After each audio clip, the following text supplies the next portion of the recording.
Hello दोस्तों, स्वागत है आप सभी का आपके अपने YouTube channel SS study zone में। आज मैं आपके लिए टॉप 30 क्वेश्चंस लेके आया हूँ जो आपके आने वाले एग्ज़ाम पी टेट और प्री बीएसटीसी एग्ज़ाम के लिए बहुत बहुत इंपॉर्टेंट क्वेश्चंस है फ्रेंड्स। तो वीडियो के एंड तक बने रहिए। ओके फ्रेंड्स, चलते हैं वीडियो की ओर। पहला क्वेश्चन है, इनमें से कौन सी छतरी जोधपुर में स्थित है?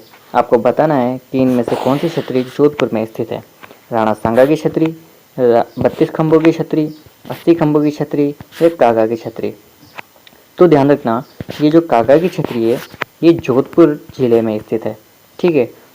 और इसी से मैं आपको बता दूं कि जो राणा सांगा की छतरी है ये मांडलगढ़ भीलवाड़ा में स्थित है, और 32 खंभों की छतरी है ये रणथंभौर सवाई माधोपुर में स्थित है, और 80 खंभों की जो छतरी है ये अलवर में स्थित है। ठीक है फ्रेंड्स, चलते हैं अगले क्वेश्चन की ओर। अगला क्वेश्चन है, राजस्थान के द्वितीय भामाशाह जिन्होंने रानी लक्ष्मीबाई को धन देकर मदद की थी, उनका नाम क्या है? जी हाँ फ्रेंड्स, बहुत इंपॉर्टेंट क्वेश्चन है। उनका नाम बताना है जिन्होंने रानी लक्ष्मीबाई को धन देकर मदद की थी। ऑप्शंस आपके सामने है फ्रेंड्स, अमरचंद भाटिया, सरदार सिंह, खुशहाल सिंह चंपावत या इनमें से कोई नहीं।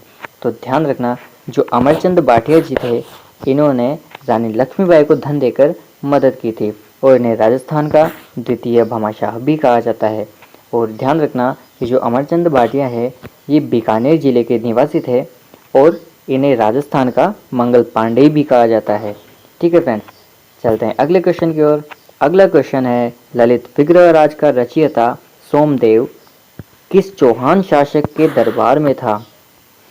आपको बताना है कि जो ललित विग्रह राज के रचयिता हैं सोमदेव, ये किस चौहान शासक के दरबार में थे? सोमेश्वर, विग्रहराज चतुर्थ, अर्णोराज या पृथ्वीराज प्रथम।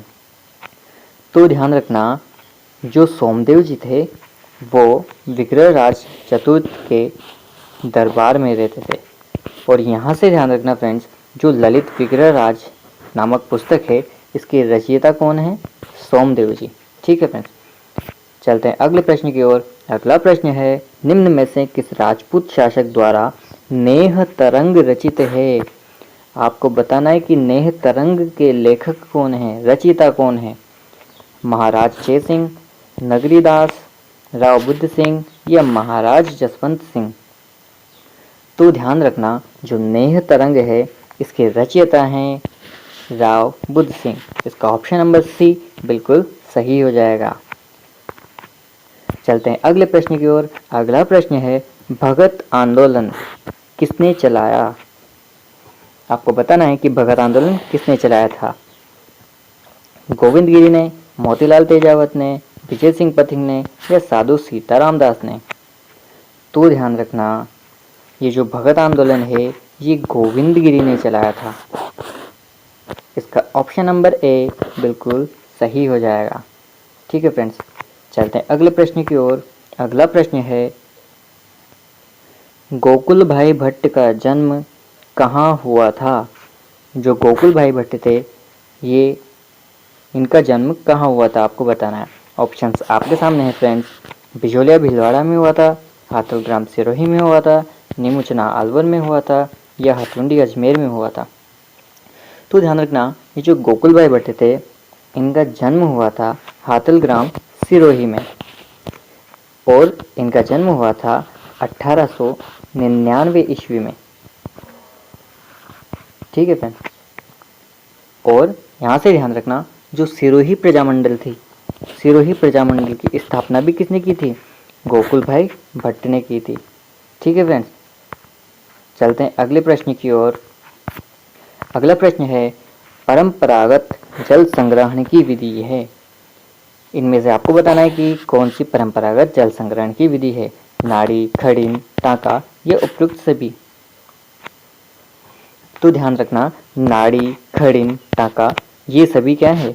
परंपरागत जल संग्रहण की विधियां है। इसका ऑप्शन नंबर डी बिल्कुल सही हो जाएगा। चलते हैं अगले प्रश्न की ओर। अगला प्रश्न है, विजय दांडे था केसरी सिंह बारट किस काल के कवि थे? आपको इनका काल बताना है कि किस काल के कवि थे। प्रारंभिक काल के कवि थे, पूर्व मध्यकाल, उत्तर मध्यकाल या आधुनिक काल? तो ध्यान रखना, ये जो विजय दांते था और केसरी सिंह बारट थे, ये आधुनिक काल के कवि थे। इसका ऑप्शन नंबर डी बिल्कुल सही हो जाएगा। अगला प्रश्न है, मांड शैली का गीत है। बहुत ही इम्पोर्टेंट प्रश्न है फ्रेंड्स। जो मांड शैली का गीत है वो ध्यान रखना, जो राजस्थान का राज्य गीत है वो केसरिया बालम, ये मांड शैली का गीत है। बहुत ही इम्पोर्टेंट क्वेश्चन है, ये बहुत बार पीटेट और प्री बीएसटीसी एग्ज़ाम में पूछ लिया गया है, इसलिए बहुत इम्पोर्टेंट क्वेश्चन है फ्रेंड्स, इसे ध्यान रखना। ठीक है, चलते हैं अगले प्रश्न की ओर। अगला प्रश्न है, राई बुढ़िया जिस लोकनाट्य में होते हैं वह है। राई बुढ़िया किस लोकनाट्य में होते हैं ये आपको बताना है फ्रेंड्स। ऑप्शंस आपके सामने हैं, रम्मत, नौटंकी, भवाई या गौरी। तो जो राय बुढ़िया होते हैं वो होते हैं गौरी में, गौरी लोकनाट्य में। ठीक है फ्रेंड्स, चलते हैं अगले प्रश्न की ओर।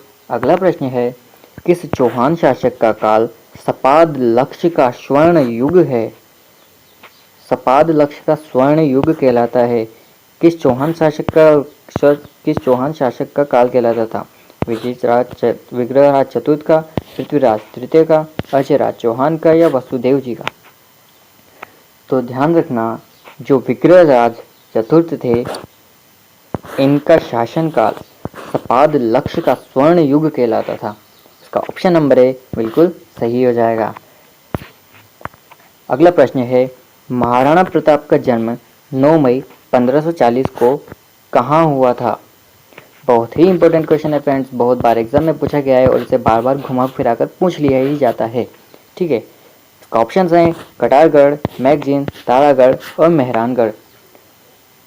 बहुत से क्या करते हैं, उन्हें ध्यान रहता है कि मेन ध्यान रहता है कि महाराणा प्रताप का जन्म कहाँ हुआ था, कुंभलगढ़ में हुआ था, लेकिन उन्हें यह नहीं पता होता है कि कुंभलगढ़ के अंदर एक कटारगढ़ दुर्ग भी है, वहाँ पर महाराणा प्रताप का जन्म हुआ था।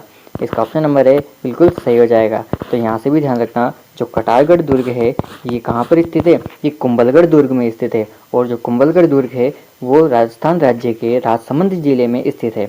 ठीक है, और इनका जन्म कब हुआ था, 9 मई 1540 को हुआ था। चलते हैं अगले प्रश्न की ओर।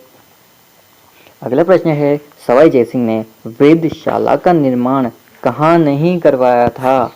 बहुत ही इंपॉर्टेंट क्वेश्चन है फ्रेंड्स, ये बहुत बार घुमा फिरा कर पूछ लिया ही जाता है।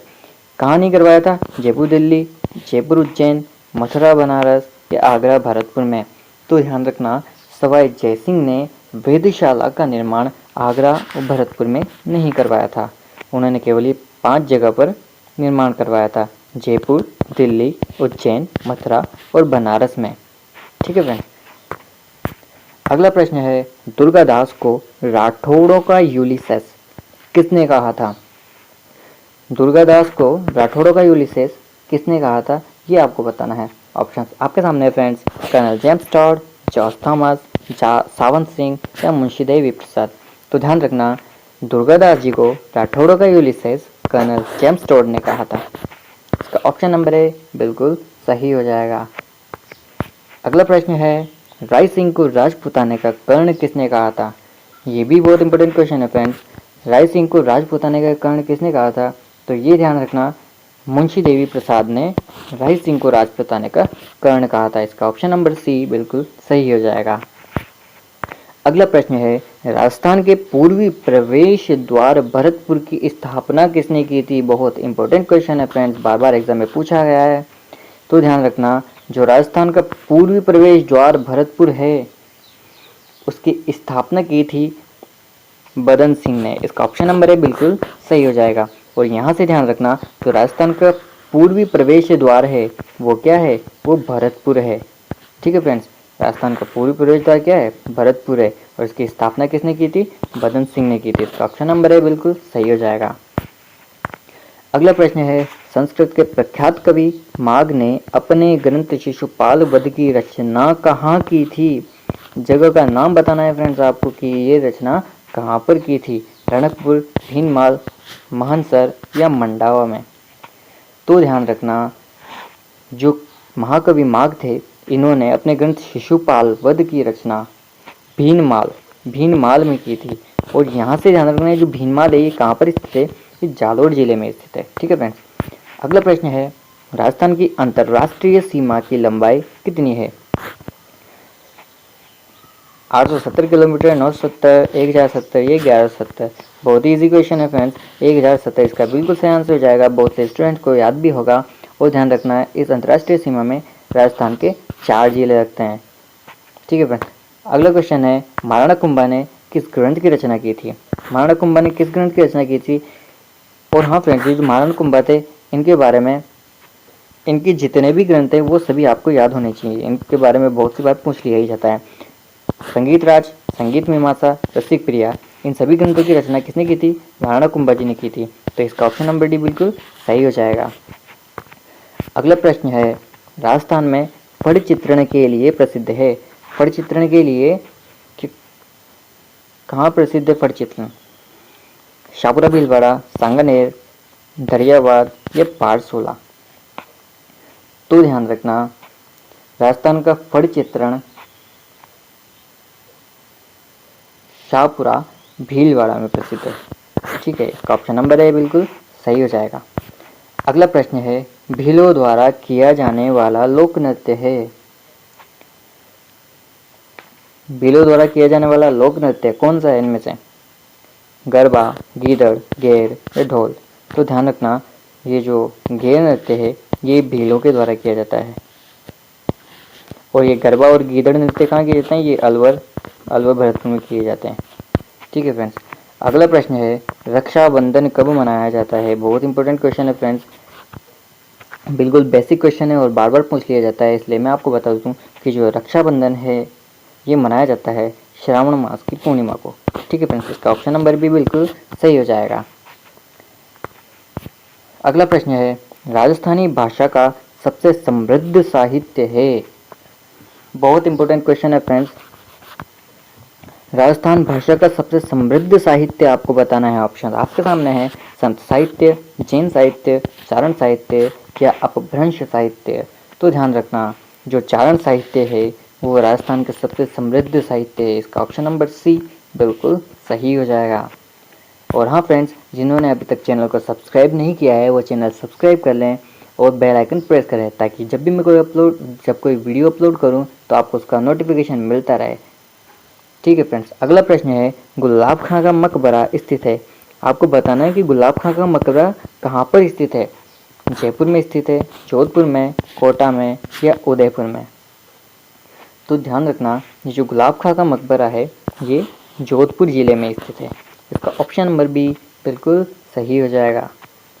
चलते हैं अगले प्रश्न की ओर। अगला प्रश्न है 9 मंजिला निमराना की बावड़ी अलवर का निर्माता था। जो निमराना की बावड़ी है ये कहाँ पर स्थित है? ये अलवर में स्थित है। इसका निर्माण किसने करवाया था वो आपको बताना है। बिहारी ने, तोडरमल ने, बीरबल ने या जयसिंह ने? तो ध्यान रखना इसका निर्माण करवाया था तोडरमल ने। इसका ऑप्शन नंबर बी बिल्कुल सही हो जाएगा। और निमराना की बावड़ी ये कितने मंजिला है? ये 9 मंजिला है, ये भी ध्यान रखना। और ये कहाँ पर स्थित है? ये अलवर में स्थित है। ठीक है फ्रेंड्स। अगला प्रश्न है क्रांतिकारियों की नर्सरी के नाम से विख्यात वर्धमान पाठशाला की स्थापना किसने की थी? जो वर्धमान पाठशाला थी इसकी स्थापना किसने की थी वो आपको बताना है। ऑप्शन आपके सामने हैं। इसका बिल्कुल सही आंसर हो जाएगा बिल्कुल ऑप्शन नंबर ए इसका सही आंसर हो जाएगा, अर्जुनलाल सेठी। जो वर्धमान पाठशाला थी इसकी स्थापना किसने की थी? अर्जुनलाल सेठी ने की थी। अगला प्रश्न है भारत में दुर्गों की संख्या की दृष्टि से राजस्थान का कौन सा स्थान है? बहुत ही इंपॉर्टेंट क्वेश्चन है फ्रेंड्स। ध्यान रखना कि दुर्गों की संख्या के अनुसार राजस्थान का कौन सा स्थान है भारत में वो आपको बताना है। तो ध्यान रखना जो दुर्गों की संख्या के आधार पर राजस्थान का भारत में तीसरा स्थान है। इसका ऑप्शन नंबर सी बिल्कुल सही हो जाएगा। और ध्यान रखना पहला स्थान किसका है? दुर्गों की संख्या में पहला स्थान है महाराष्ट्र का। ठीक है। और दूसरा स्थान किसका है? एमपी का, मध्य प्रदेश का। ठीक है। और तीसरा स्थान किसका है? वो राजस्थान का है। अगला प्रश्न है घुड़ला कहाँ का प्रसिद्ध नृत्य है? घुड़ला नृत्य कहाँ का प्रसिद्ध है वो आपको बताना है। अलवर का, भरतपुर का, जोधपुर का या कोटा का? तो जो घुड़ला नृत्य है वो जोधपुर का प्रसिद्ध है। और अलवर भरतपुर का कौन सा नृत्य प्रसिद्ध है? बम नृत्य प्रसिद्ध है। ठीक है फ्रेंड्स, चलते हैं अगले प्रश्न की ओर। अगला प्रश्न है, राजस्थान का दक्षिणी पूर्वी प्रदेश कहलाता है। आपको बताना है कि जो दक्षिण पूर्वी प्रदेश है वो क्या कहलाता है? मध्य अरावली, हाड़ौती का पठार, बनास का मैदान या माही बेनिस? तो जो दक्षिणी पूर्वी प्रदेश है वो हाड़ौती का पठार कहलाता है। इसका ऑप्शन नंबर बी बिल्कुल सही हो जाएगा। आज का आखिरी प्रश्न है दोस्तों, खेजड़ी वृक्ष की पूजा किस पर्व पर की जाती है? आपको बताना है खेजड़ी वृक्ष की पूजा किस पर्व पर की जाती है। ऑप्शंस आपके सामने हैं, गणगौर, तीज, होली या दशहरा? तो इसका बिल्कुल सही आंसर हो जाएगा friends, option number D, Dussehra. Comment box में कमेंट करके बताइए फ्रेंड्स, आपको वीडियो पसंद आई तो वीडियो को लाइक करें और चैनल सब्सक्राइब करें। अधिक से अधिक वीडियो देखने के लिए चैनल सब्सक्राइब करें फ्रेंड्स। Good bye.